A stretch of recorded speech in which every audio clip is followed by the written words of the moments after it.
Hello, my dear. Can you tell me who you are? I'm your husband. That's right. What's your name? George. George. And what do you do for a living? I'm currently an Ordinand in the church in Wales. So my first question is, how did you become a Christian? Oh, good Lord, really? Yeah. I stopped worshipping Satan and thought he was a better option. Is that right? But did anything particular happen? Yes, a testimony. Yay! I was struck by the Holy Spirit, and I walked into a church in Stoke Newington and met the kindest, most wonderful vicar in the world, who said, "Do you know what? Everybody else might think that you're a freak, but I see God in you. Let's see if we can make you a priest." I went, "All right." 10 years later, still not done it. But you are now an Ordinand, I take it, aren't you? I am. Right. So what makes you a Christian? So you talked about 10 years, but what makes you a Christian? What thing keeps you hooked into the life with Christ? I know I sound very evangelical. Yeah. You do sound evangelical. We're getting around to the red Advent candles any minute. That's right. I can see it coming now. That's right. God loves me. I love God. What else do I need to know? So here we go. We'll go to something a bit more fun now. What are your pet hates in life? My wife. No, you don't hate me. You adore me. What are your pet hates in life? Twitter videos. Twitter videos. Anything else? Small chihuahuas. He's only saying that because we've got one. Yeah, Casper the unfriendly dog. I really, really, really, really, really want to, not deal with him anymore, shall we say. So, I hope you're not going to do any branding there of any... Please send me hundreds of cases of this. And I know it's socially unacceptable, but... No, none of those. That's shocking. So... And my current favourite. Oh, you like Ritz, don't you? Obviously, other products are available, like they say on the beef. Exactly, other products are available, but I'm open to sort of, doing a commercial for any of them.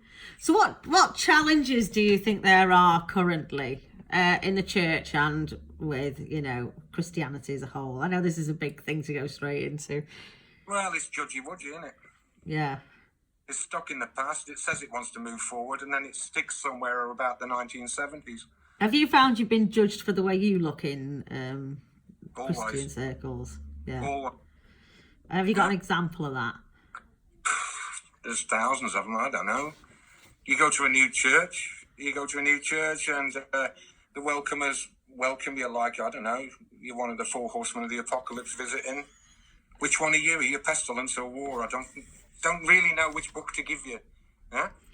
Even in college, I was at summer school recently, and one of the other, let's call them middle-aged ordinands, came up and virtually attacked me because I'd got a skull and crossbones badge on my waistcoat. "Is that an appropriate way to represent God?" she said. Yeah. At which point I said, "I don't really care," and bugger off because I don't know you. Yeah. So you do experience it on a regular basis? All the time. So what would you say to people, though, that are a bit like you? A bit like me. God love you anyway. I don't want to sound... I'm not entirely sure what you mean by that. I don't want to sound like David Williams in that programme. But people, the people who find that going to church and that is just so far out of their reach, and the faith is so, they don't think that Christ would identify with them because of the way they look. What would your message be? Well, of course Christ identifies with them. Christ was a dissident. Christ was outspoken. He was an outsider himself. He went around causing trouble all over the place. And yet, all the people that were drawn to him were people like me. They were people like you. They were the misfits of their society. They were tax collectors and prostitutes and people that sneered on by the society of the time. And the church needs to realise that the people that they sneer on in modern society are the people that Christ would come to talk to. Yeah, yeah. He's not going to come and talk to you if you've got an MA in applied theology. Let's face it, he knows his own life story. He doesn't really care what you think. What's the best part of being a Christian? The cake. No, that's what I like. Old ladies do good cake. They do. They definitely do in the churches. I'm talking more about the faith than the churches themselves. Oh, right, okay. Well, I don't know really. I don't know. I think it's what makes you feel comfortable. It's what makes it. It's what suits you, isn't it? Yeah. You know, I'm one of these inclusive types. I know you're not, but I am a universalist, and therefore, well, you can't be holding that up, little evangelical Lizzie over there. Yeah? I'm a universalist. I think that we experience God in our own ways, no matter what we call it. Yeah, and I think if that's the system that suits you and makes you feel loved and worthy in society, then go for it. Yeah. Yeah, I think there's all sorts of things out there for all sorts of people. They're all God. We just call them different things. And how brave did you have to feel to walk into that church in Stoke Newington? You have no idea. I thought I was going to burst into flames. Yeah. Having been part of the Church of Satan for many years and the Temple of Psychic Youth, which is another Satanist organisation, which I've been with since I was 16, I know it's ludicrous because, you know, it's not the Old Testament times and God's not going to turn me into a pillar of salt.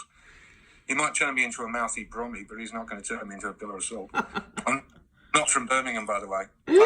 I know. But no, I was very nervous about it because I didn't know how I was going to be perceived, or I didn't know how I was going to be received either. And the congregation did lived up to what congregations generally do. Yes, they sort of approached me like an unexploded bomb. You know, they're very curious, but they're not quite sure what's going to happen. Yeah. But the vicar, Jonathan, was remarkable. And just steamed right on over, and he's like, come on in.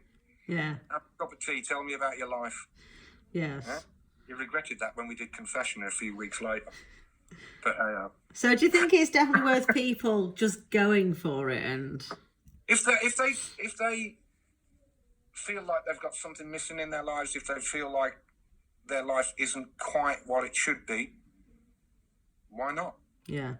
It's cheaper than heroin. Well, you would know about that. I would know that too, yeah. Exactly. It's cheaper than a drug habit. Yes, yeah. He's holding up Pepsi Max. Take your Pepsi Max. Well, I drink about 17 of these a day, so I've just replaced one drug with another. But it's funny that though they just make a difference though. Have you find that having God in your life has made a difference with things like that? It gives me an excuse to get up in the morning. Yeah. And it's not because God makes me get up in the morning. I'm sure he doesn't care if I sleep till 3 o'clock in the afternoon. But, you know, he's busy, really. But it gives me a reason to do the things that I do. It gives me a reason to think the things that I think, I suppose. Yeah. And I try and be a better person than I was when I was younger. Yeah. I fail quite regularly, as you would attest to, my angel. That's right. But I do my best to do that. And the reason I do my best to do that is not about personal gain. It's not about personal glory. It's not about actually doing something for me. It's about doing something for somebody else. Yeah. And that gives me a reason to do the things that I do, really. Yeah. You know, I'm very, I mean, you know me, I'm old school in tradition, but I'm very forward thinking in approach. I was going to say that. Should it matter what you are, who you are, what you do to come to God? Lord, everybody has a unique gift, and the trouble is we spend our lives trying to fit in with society instead of embracing who we are and being just the fabulous uniqueness that God made us. Yeah. And everybody has a gift, everybody has a talent. It doesn't matter whether you're bright academically or you're particularly good looking or fit or active or any of those things. We've all got something, we've all got a uniqueness that comes directly from God, and therefore that should be embraced, and it should be embraced by the church as much as anybody else, in fact more so. Yeah. Because secular society makes a big deal out of embracing certain gifts by certain people. You know, the young and the beautiful, the talented, but it doesn't really make a big deal about that everyday garage mechanic or the guy who works behind the bread counter in Morrison's. Yeah. But they have gifts and uniquenesses as well, and they should be applauded, and they should be sort of venerated for the gift of God that they are. Yeah. This is all getting very earnest. It is, yes, yeah. Well, we're on the 10-minute... I'm not really a very earnest person, as you probably noticed. You know this, you married me. I do notice, yes. I made my best man wear nail varnish at the wedding. What does it tell you? Exactly. Right, George, I'm going to cut you off now. We're on the 10-minute mark, but thank you very much for talking to me today. Okay. I'll speak to you later. I'll speak to you later, love. Are you practicing for your radio show? That's right. I'll see you later, Sounds love. like it. All right, see you soon. We'd like to thank, whoever for coming in their valuable time to talk about blah. All right, see you later, love.